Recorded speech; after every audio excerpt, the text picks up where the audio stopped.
नमस्कार. आज आहे दिनांक 4 जून 2026, वार गुरुवार. श्री शालिवाहन शके 1948. पराभव नाम संवत्सर. ऋतू सौर ग्रीष्म उत्तरायण. तिथी अधिक ज्येष्ठ कृष्ण चतुर्थी. नक्षत्र उत्तराषाढा.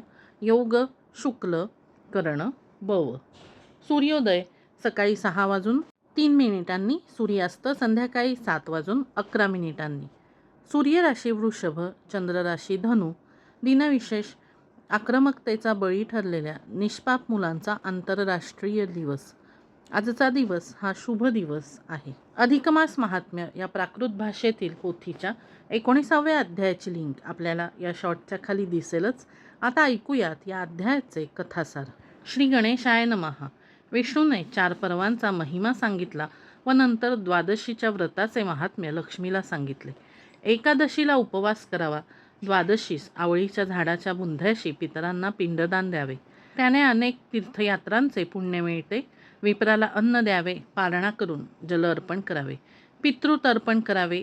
त्या तिथीला शेतीचे काम करू नये. वाहनाने प्रवास करू नये. भूमीचे दान करावे. उत्तम वस्त्रदान करावे. कपिला गायीचे दान करावे. विद्यादान करावे. ही गोष्ट नेहमीच्या द्वादशीची. त्याहून कितीतरी पट फल अधिक मासातील द्वादशीस केलेल्या धर्मकार्याने मिळते. वस्त्र, तूप, धन, धान्यादी दाने करावीत. अन्नदान करावे. गुप्तपणे भोजनदान करावे. विष्णूने अधिक मासातील द्वादशीस केलेल्या घृतमिश्रित अन्नदानाचे फार महात्म्य आहे असे सांगितले. इतर कोणत्याही पुण्यकृत्यांपेक्षा हे फार फलदायी आहे असे सांगून सर्व पाप प्रशमन करणारे हे दानव्रत करावे असा उपदेश केला. विप्राला भोजनोत्तर 13 गुणी तांबूल आदी देण्याचेही महात्म्य सांगितले.